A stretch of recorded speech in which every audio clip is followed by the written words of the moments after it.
Hello दोस्तों, वंदे मातरम and welcome back to my Swayam classes.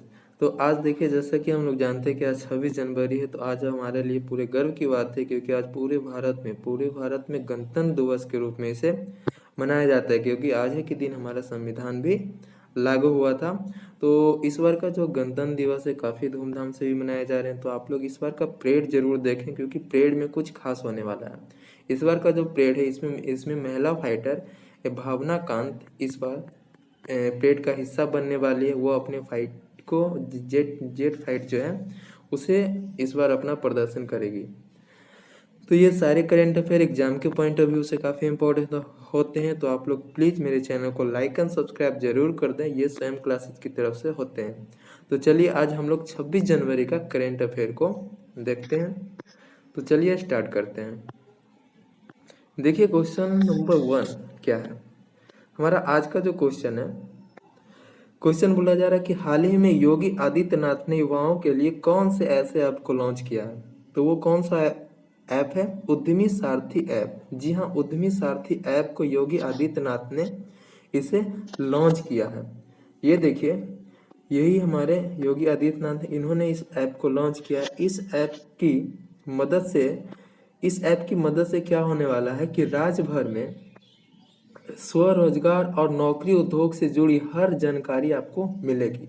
Okay, जो भी स्वरोजगार है और नौकरी से जुड़ी जानकारी इस ऐप की मदद से आपको दी जाएगी। इसमें सारी सुविधाएं दिए गए हैं, प्राइवेट नौकरी से लेकर सरकारी नौकरी, आपके राज्य में कौन से कितने वैकेंसियां हैं, कौन से कितने जगह पे खाली हैं, कहाँ किसकी ज़रूरत है। इस ऐप में वो सारे डिटेल डाले गए हैं। ये ऐप आपके राज्य से जुड़ी जितने भी स्वरोजगार हैं उसके लिए उपयोग किए जाएंगे। अगर बात किया जाए कि लखनऊ इसके बारे में, यूपी के बारे में, अगर यूपी के बारे में बात किया जाए तो इसकी जो राजधानी है, ओके, उत्तर प्रदेश की, वो कहाँ? लखनऊ है। और इसके राज्यपाल कौन है? आनंदीबेन पटेल। ओके, आनंदीबेन पटेल इसके राज्यपाल हैं। और इनका जो सीएम है ना, कौन है? उत्तर प्रदेश के जो सीएम है योगी आदित्यनाथ। जी हाँ, योगी आदित्यनाथ यहाँ के सीएम है। इन्होंने ही इस ऐप को लॉन्च किया है। तो चलिए फिर हम लोग नेक्स्ट क्वेश्चन को देखते हैं। देखिए हमारा नेक्स्ट क्वेश्चन क्या है। नेक्स्ट क्वेश्चन बोला जा रहा है कि राष्ट्रीय मतदान दिवस कब मनाया जाता है। जी हाँ दोस्तों, राष्ट्रीय मतदान दिवस कब मनाया जाता है? तो वो राष्ट्रीय मतदान दिवस हमारा 25 जनवरी को मनाया जाता है। 25 जनवरी को हम लोग राष्ट्रीय मतदान दिवस के रूप में मनाते हैं, जैसा कि आप लोग यहाँ पे देख रहे हैं। ओके, देखिए ये क्या है ना, ये जो राष्ट्रीय मतदान दिवस है ये 11वां राष्ट्रीय मतदान दिवस के रूप में हम लोग इस पर मना रहे हैं। ये जो 25 जनवरी को 11वां मतदान दिवस के रूप में मनाया जाए, 11वां राष्ट्रीय मतदान दिवस। और भारतीय निर्वाचन आयोग की अगर बात किया जाए कि भारतीय निर्वाचन ECI की आयोग की स्थापना कब हुई थी? 25 जनवरी 1950 को हुई थी। इसी दिन से हम लोग 25 जनवरी को राष्ट्रीय मतदान दिवस के रूप में मनाते हैं। अगर बात किया जाए कुछ एग्जाम के पॉइंट ऑफ व्यू से, तो देखिए स्वतंत्र भारत के प्रथम चुनाव आयुक्त कौन थे? स्वतंत्र भारत के प्रथम चुनाव आयुक्त कौन थे? तो सुकुमार सेन। कौन है? सुकुमार सेन। और वर्तमान में अभी वर्तमान में चुनाव आयुक्त कौन है? तो वो है सुनील अरोड़ा। सुनील अरोड़ा अभी वर्तमान के चुनाव आयुक्त सुनील अरोड़ा है। ये जो है ना 23वें चुनाव आयुक्त हैं। अभी सुनील अरोड़ा जो है वो 23वें चुनाव आयुक्त हैं। तो चलिए फिर हम लोग नेक्स्ट क्वेश्चन को देखते हैं। देखिए इसी दिन कुछ और देख रहे हैं, राष्ट्रीय पर्यटन दिवस। जी हाँ, 25 जनवरी को राष्ट्रीय पर्यटन दिवस के रूप में भी मनाया जाता है, नेशनल टूरिज्म डे। 25 जनवरी को राष्ट्रीय मतदान दिवस भी 25 जनवरी को, राष्ट्रीय पर्यटन दिवस भी 25 जनवरी को मनाते हैं। ये इसी से रिलेटेड क्वेश्चन थे।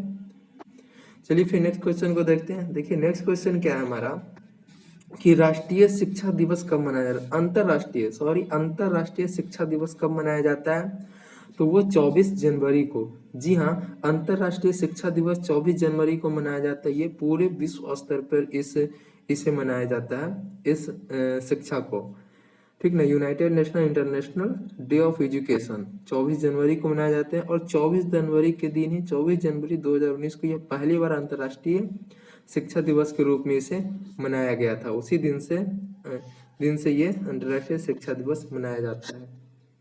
तो ये कुछ करेंट दिवस हैं जो आप लोग जरूर याद रखें, एग्जाम के पॉइंट ऑफ व्यू से काफी इंपॉर्टेंट है ये करेंट। तो चलिए फिर नेक्स्ट क्वेश्चन को देखते हैं। देखिए नेक्स्ट क्वेश्चन क्या है हमारा। नेक्स्ट क्वेश्चन बोला जा रहा है कि राष्ट्रीय बालिका दिवस कब मनाया जाता है। जी हाँ, राष्ट्रीय बालिका दिवस कब मनाया जाता है। तो देखिए राष्ट्रीय बालिका दिवस भी 24 जनवरी को मनाया जाता है। ये भी 24 जनवरी को ही मनाया जाता है राष्ट्रीय बालिका दिवस, और अंतर्राष्ट्रीय शिक्षा दिवस भी 24 जनवरी को ही। ठीक है, जरूर याद रखें, ये दिवस काफी इंपॉर्टेंट है। देखिए हम लोग जो राष्ट्रीय बालिका दिवस, ठीक ना, ये देखिए 24 जनवरी को नेशनल गर्ल चाइल्ड डे के रूप में हम लोग मनाते हैं इसको। ओके, ये किस लिए मनाया जाता है। देखिए इसमें क्या है ना कि बालिकाओं की शिक्षा, स्वास्थ्य और पोषण को बढ़ावा देने के लिए और उनके अधिकारों के बारे में लोगों के बारे में जागरूकता करने के लिए इस बालिका दिवस को मनाया जाता है। नेशनल गर्ल चाइल्ड डे मनाते हैं क्योंकि इसमें लड़कियों के साथ होने वाले भेदभाव, जो गर्ल्स के साथ जो होने वाले भेदभाव हैं, उस भेदभाव के बारे में जागरूकता फैलाने के लिए, लड़कियों के सामने होने वाले भेदभाव के बारे में लोगों में जागरूकता फैलाने के लिए इस गर्ल्स चाइल्ड दिवस के रूप में हम लोग 24 जनवरी को मनाते हैं। क्योंकि लड़कियों में काफ़ी भेदभाव देखा जाता है, इसलिए हम लोग उसे बराबर की दर्जा देने की कोशिश कराया जा रहे हैं। देखिए इस दिन उद्देश्य कि बालिकाओं की शिक्षा, स्वास्थ्य और पोषण को बढ़ावा देने के लिए इस दिवस के रूप में हम लोग मनाते हैं। अगर बात किया जाए यहाँ पे कि महिला और बाल विकास मंत्री कौन है। स्मृति ईरानी इस महिला और बाल विकास का मंत्री भी है। इन्हीं के द्वारा ये चीज़ों को बढ़ावा दिया जा रहा है। गर्ल्स पे ये काफ़ी ज़्यादा जोर देते हैं स्मृति ईरानी। तो चलिए फिर हम लोग नेक्स्ट क्वेश्चन को देखते हैं। हमारा नेक्स्ट क्वेश्चन क्या है कि हाल ही में बीएसएफ के जवानों ने ऑपरेशन सर्द हवा की शुरुआत किस राज्य में की है। जी हाँ, हाल ही में बीएसएफ के जवानों ने ऑपरेशन सर्द हवा की शुरुआत की है। वो कहाँ किया है, राजस्थान में। जी हाँ, राजस्थान में ऑपरेशन सर्द हवा की शुरुआत किया गया है। ये ऑपरेशन सर्द हवा क्या है। ऑपरेशन सर्द हवा के क्षेत्र में घने कोहरे के कारण घुसपैठ की घटना होने का संभावना होता है। इसी को रोकने के लिए ये सर्द हवाएं, ऑपरेशन सर्द हवा चलाई जाती है। इसमें क्या होता है, ये जो हमारे जैसलमेर में सीमावर्ती क्षेत्रों को सुरक्षा को बढ़ावा देने के लिए ये ऑपरेशन चलाया जाता है। ये ऑपरेशन भारतीय गणतंत्र दिवस को ध्यान में रखते हुए भारतीय गणतंत्र दिवस को ध्यान में रखते हुए ये ऑपरेशन चलाया जाता है। यह जो ऑपरेशन है 21 जनवरी से लेकर 27 जनवरी तक यह अभियान चलता है। ये पूरे एक सप्ताह के ये अभियान होते हैं। ओके, अगर यहाँ पे बीएसएफ की बात कर ली जाए तो बीएसएफ का जो महानिदेशक है वो राकेश अस्थाना है। कौन है, राकेश अस्थाना है। और इसका जो मुख्यालय है न्यू दिल्ली है। ओके, देखिए यही हमारे बीएसएफ के जवान हैं जिन्होंने ऑपरेशन सर्द हवा राजस्थान के जैसलमेर में चलाया जाता है। यह जो है 21 जनवरी से लेकर 27 जनवरी तक चलाया जाता है। यह अभियान पूरे एक सप्ताह के लिए होता है। इसके महानिदेशक राकेश अस्थाना और इसका मुख्यालय कहाँ है, नई दिल्ली है। चलिए फिर नेक्स्ट क्वेश्चन को देखते हैं। देखिए हमारा नेक्स्ट क्वेश्चन क्या है कि भारतीय रेलवे की सबसे लंबी मालगाड़ी रेक का सफलतापूर्वक संचालन का नया रिकॉर्ड किसने बनाया। तो वो कौन है, बॉस्की। जी हाँ, ये बॉस्की जो है हाल ही में सबसे लंबी मालगाड़ी रेक को सफलतापूर्वक संचालन किए हैं और इन्होंने अपना एक रिकॉर्ड कायम किया है। ये कहाँ के हैं? ये जो है छत्तीसगढ़ के हैं। ओके, ये छत्तीसगढ़ के हैं। छत्तीसगढ़ के एक लोको पायलट हैं जो कि ट्रेन चलाते हैं। इन्होंने मालगाड़ी के सबसे लंबे लेग को सफलतापूर्वक संचालन किए, मतलब कि चलाए हैं। ये जो छत्तीसगढ़, ये कौन से रेलवे जोन में आते हैं? ये हमारे दक्षिण पूर्व मध्य रेलवे जोन, मतलब कि south east central railway zone में ये आते हैं। ओके, ये छत्तीसगढ़ के हैं। अगर बात किया जाए कि ये इन्होंने टोटल मालगाड़ियों के 5 रेक को मालगाड़ियों के 5 रेक को एक साथ जोड़कर सबसे लंबा मालगाड़ी का सफलतापूर्वक इन्होंने संचालन किए हैं। इन्होंने अपना पिछला रिकॉर्डिंग खुद तोड़े हैं, क्योंकि पिछले बार भी इन्होंने ही सबसे लंबे रेलगाड़ी को ले जाकर अपना रिकॉर्ड बनाया था, और इस बार उससे भी सबसे लंबे रेलगाड़ी के टोटल 5 रेक को जोड़कर इन्होंने अपना रिकॉर्ड बनाया है। अगर बात किया जाए इसकी, तो ये टोटल 224 किलोमीटर 224 किलोमीटर की दूरी लगभग 7 घंटे में पूरे किए हैं। 7 घंटे में पूरा किए हैं। इसमें टोटल 300 वैगन्स थे। कितने? टोटल 300 डिब्बे थे। इन्होंने टोटल 300 डिब्बों को लेकर इन्होंने ये अपना रिकॉर्ड बनाया है। अगर बात किया जाए इस मालगाड़ी की लंबाई लगभग 3 किलोमीटर के आसपास थी। ओके, इतने बड़े डिब्बे थे इसमें जुड़े हुए, इतने लंबे दूरी तक थे कि 3 किलोमीटर तक इसकी लंबाई थी इस रेलगाड़ी की। इन्होंने सबसे सफलतापूर्वक इसे चलाकर अपना एक रिकॉर्ड कायम किया। कौन है? बॉस्की जी है। ओके, बॉस्की एक पायलट है, एक रेलवे पायलट है, ट्रेन चलाते हैं। तो चलिए फिर हम लोग नेक्स्ट क्वेश्चन को देखते हैं। यही देखिए, यही वो रेलगाड़ी है जिसका ये सफल संचालन किए हैं। ओके, ये कौन से जोन में आते हैं? छत्तीसगढ़ में south east central railway zone में आते हैं। 224 किलोमीटर की दूरी लगभग 7 घंटे में पूरे किए थे। इसमें टोटल 300 वैगन से 300 डिब्बे थे। तो चलिए फिर हम लोग नेक्स्ट क्वेश्चन को देखते हैं। तो देखिए हमारा नेक्स्ट क्वेश्चन क्या है कि हाल ही में राष्ट्रीय बालिका दिवस पर एक दिन के लिए उत्तराखंड की मुख्यमंत्री कौन बनी? देखिए, राष्ट्रीय बालिका दिवस पर एक दिन के लिए मुख्यमंत्री के रूप में कौन बनी? सृष्टि गोस्वामी। देखिए, उत्तराखंड में एक दिवसीय मुख्यमंत्री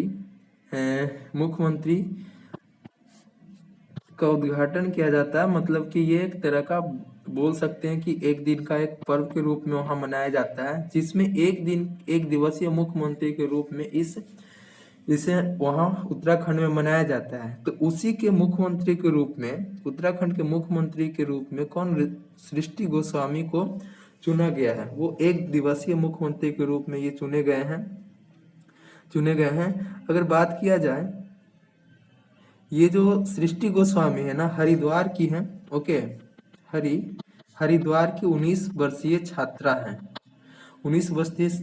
हैं और ये बीएससी एग्रीकल्चर की स्टूडेंट हैं, और इन्हें उत्तराखंड के एक दिवसीय सीएम के रूप में चुना गया है। अगर उत्तराखंड के सीएम की बात कर लिया जाए, तो ये कौन है?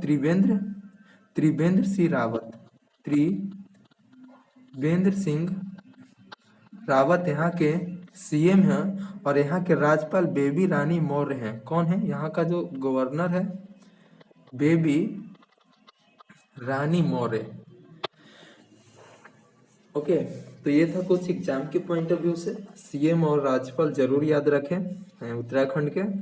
तो चलिए फिर हम लोग नेक्स्ट क्वेश्चन की तरफ चलते हैं। देखिए, वही ये सृष्टि गोस्वामी है जिन्हें उत्तराखंड के एक दिवसीय सीएम के रूप में चुना गया है। ओके, चलिए फिर नेक्स्ट क्वेश्चन की तरफ चलते हैं। देखिए, हमारा नेक्स्ट क्वेश्चन क्या है कि विश्व के सबसे बड़े करेंट अकाउंट सरप्लस के मामले में कौन सा देश जर्मनी से आगे निकल गया? वो कौन सा देश है? चीन है। चीन जो है ना, वो current account surplus. Current account surplus का मतलब होता है कि चालू खाते में, मतलब कि चालू खाते में सबसे अधिक बचत करने वाला देश चीन बन गया। जी हाँ, ये पूरे कोरोना टाइम में देखिए 2020 के जितने भी कोरोना टाइम में सारे देश काफी संकट से जूझ रहे थे। उस टाइम चीन जो है अपनी आर्थिक स्थिति को काफी बढ़ावा मिल रहा था चीन की आर्थिक स्थिति को, और इसने जो है चालू खाते में सबसे अधिक बचत करने वाला देश में से भी बन गया। ये जो है ये चीन जो है हमारे अमेरिका को, जापान को और जर्मनी, इन तीनों देशों को पीछे छोड़कर ये सबसे अधिक बचत करने वाला देशों में से एक बन गया। ये जो चीन जो है अपने कोरोना टाइम में चिकित्सक उपकरणों को बेचकर और जो भी इलेक्ट्रॉनिक सामान वगैरह था उन सारी चीज़ों को मांग को काफ़ी ज़्यादा इसकी मांग होने लगी, जिसके कारण इसके जो मार्केट है काफ़ी ज़्यादा डेवलप करने लगे इस कोरोना काल में भी। इसीलिए इसकी आर्थिक स्थिति काफ़ी अच्छी हो गई थी चीन की। अगर बात कर लिए जाए चीन की, देखिए ये कैसे, ये जो है इफो मतलब इंस्टीट्यूट फॉर इकोनॉमिकल रिसर्च के अनुसार ये आंकड़ा निकाला गया। ये इंस्टीट्यूट ऑफ इकोनॉमिकल रिसर्च के अनुसार ये आंकड़ा निकाला गया था, मतलब इफो के अनुसार। ओके, अगर चीन की बात किया जाए तो चीन की जो राजधानी है वो कहाँ है? चीन की राजधानी बीजिंग है। जी हाँ, बीजिंग चीन की राजधानी है और इसकी मुद्रा रोनबी है। ओके,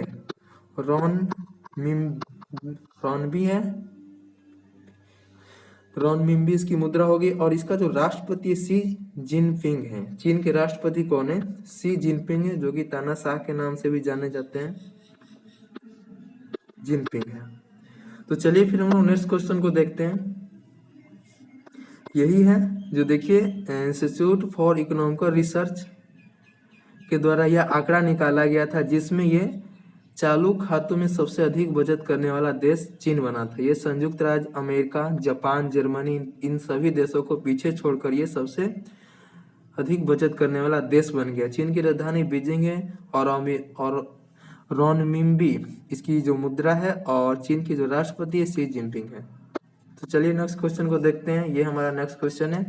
नेक्स्ट क्वेश्चन क्या बोला जा रहा है कि प्रधानमंत्री राष्ट्रीय बाल पुरस्कार 2021 में कुल कितने पुरस्कार का वितरण किया गया? तो कुल कितने पुरस्कारों का वितरण किया गया था? 32 पुरस्कार को। जी हाँ, 32 बच्चों को यह पुरस्कार दिया गया था। टोटल 21 राज्यों के 32 बच्चों को यह पुरस्कार दिया गया था। कौन सा पुरस्कार? प्रधानमंत्री राष्ट्रीय बाल पुरस्कार। ये कौन कौन से क्षेत्रों में दिए जाते हैं? ये हमारे प्रधानमंत्री राष्ट्रीय बाल पुरस्कार जो है, ये देखिए कला और संस्कृति के क्षेत्र में, नवाचार के क्षेत्रों में, शैक्षिक उपलब्धियों के क्षेत्रों में, खेल के क्षेत्रों में, बहादुरी के क्षेत्रों में और समाज सेवा के क्षेत्रों में ये पुरस्कार दिए जाते हैं। प्रधानमंत्री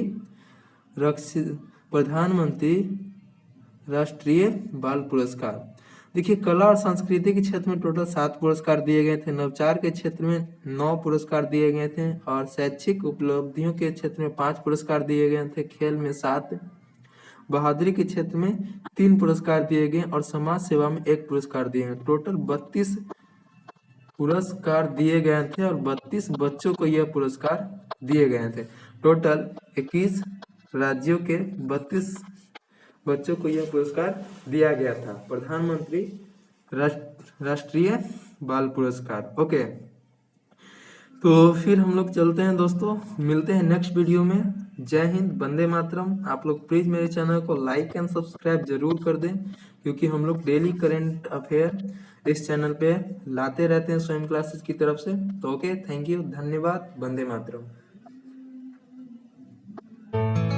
Like, share and subscribe to my channel.